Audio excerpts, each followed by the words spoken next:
আমাদের সময় সকল দর্শকদেরকে শুভেচ্ছা। আমি এই মুহূর্তে দাঁড়িয়ে রয়েছি পটুয়াখালী জেলার কুয়াকাটায়। দর্শক, আপনারা কিন্তু জানেন যে বেলা বাড়ার সাথে সাথে ঘূর্ণিঝড় কিন্তু দিকে এগিয়ে আসছে এবং ইতিমধ্যে কিন্তু এই যে পায়রা সমুদ্র বন্দরে ম্যাংরা সমুদ্র বন্দরে 10 নম্বর মেরামত সড়কে জারি করা হয়েছে এবং উপজেলা প্রশাসনের পক্ষ থেকে কিন্তু বারবার এই এলাকার মানুষদেরকে সচেতনতার মধ্যে নিয়ে আসা হচ্ছে এবং তার পানিতে বারবার অনুরোধ করা হচ্ছে তারা যাতে সাইক্লোন শেল্টার এবং নিরাপদ আশ্রয়ে যাতে চলে যায়। তাই উপজেলা 150 মেবি সাইক্লোন শেল্টার প্রস্তুত করা হয়েছে এবং বৃষ্টি প্রস্তুত করা হয়েছে। সেই পর্যটন নগরীতে কিন্তু শতাধিক আবাসিক হোটেল রয়েছে, সেসব হোটেলগুলিকেও কিন্তু আশ্রয় কেন্দ্রের আওতায় নিয়ে আসা হয়েছে। দর্শক, আমরা যদি একটু আপনাদেরকে দেখানোর চেষ্টা করি, এই মুহূর্তে কিন্তু একদম কলকাতা সমুদ্র সৈকত জিরো পয়েন্ট এলাকাতে আমরা সকল সাথে সাধারণ মানুষকে দেখতে পাচ্ছি।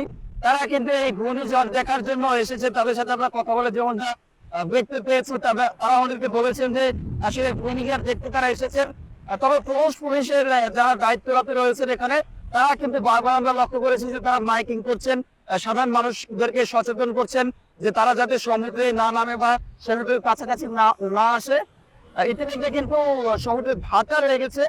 ভাটা লাগলে সমুদ্রের পানি যতখানি কমার কথা ততখানি পানি কিন্তু কমছে না, বরং পানিও বাড়ছে এবং এই সমুদ্রে সেই কিন্তু ধর্মের স্থাপনা একটি মসজিদ এবং মন্দির দুটোর পাশাপাশি রয়েছে এবং এই মসজিদ এবং মন্দির দুটো কিন্তু বর্তমানে ঝুঁকিতে রয়েছে, কারণ একটু অস্থায়ী বেড়িবাঁধ তৈরি করা হয়েছিল এই সমুদ্র সৈকতের একদম তৈরি হয়েছে এই মসজিদ আর মন্দির যাতে সমুদ্রের পানি থেকে রক্ষা করা হয়। কিন্তু এই যে রেমালের যে সেভাবে কিন্তু সেই অস্থায়ী বেড়িবাঁধ উপেক্ষা না করে পানি কিন্তু মসজিদ এবং মন্দিরের একদম কাছাকাছি চলে গিয়েছে।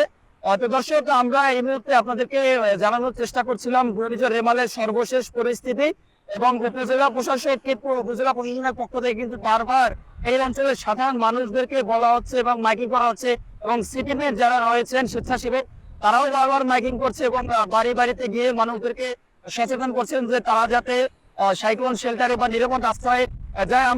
আপনারা কিন্তু লক্ষ্য করছেন এই মুহূর্তে কিন্তু বাতাসের তীব্রতা বেড়েছে এবং সকাল থেকে যে বৃষ্টি ছিল সেই বৃষ্টি কিন্তু আপাতত আমরা দেখছি না।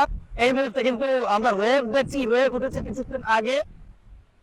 দর্শক, আপনাদের কিন্তু আরো একটু দেখানোর চেষ্টা ঠিক আমরা কিন্তু সামনে থেকে দেখানোর চেষ্টা করি যে এখানে আসলে এখানকার স্থানীয় অনেক লোকজনের এই সমুদ্র সৈকতে এসেছেন এবং যারা ব্যবসায়ী রয়েছেন সমুদ্র সৈকত লাগোয়া বিভিন্ন ব্যবসা প্রতিষ্ঠান, ভ্রাম্যমাণ ব্যবসা প্রতিষ্ঠান সহ সে সকল ব্যবসা প্রতিষ্ঠানও কিন্তু ব্যবসায়ীরা ইতিমধ্যে সরিয়ে নিয়েছেন। স্বাভাবিকের থেকে কিন্তু পানি বাড়ছে, আমরা যেমনটা দেখছি। দর্শক, আমরা কিছুক্ষণ আগে লক্ষ্য করেছিলাম যে কয়েকজন পর্যটক তারা এই স্থাপিতে গোসল করতে নেমেছিল, কিন্তু পুলিশের বাধার কারণে তারা বেশিক্ষণ সেখানে থাকতে পারেনি। আসলে এই মুহূর্তে প্রচন্ড বাতাস রয়েছে, আমার দাঁড়িয়ে থাকতে কষ্ট হচ্ছে। দর্শক, আমাদের সময় সকল দর্শকদেরকে শুভেচ্ছা। ঘূর্ণিঝড় রেমালের সর্বশেষ পরিস্থিতি আপনাদেরকে জানানোর চেষ্টা করছিলাম। আমি মেসেজ পারভেজ সামনে থেকে আবারও চেষ্টা করবো আমাদের সময় দর্শকদেরকে ঘূর্ণিঝড় রেমালের সর্বশেষ আপডেট করে দেওয়ার জন্য। ধন্যবাদ সবাইকে।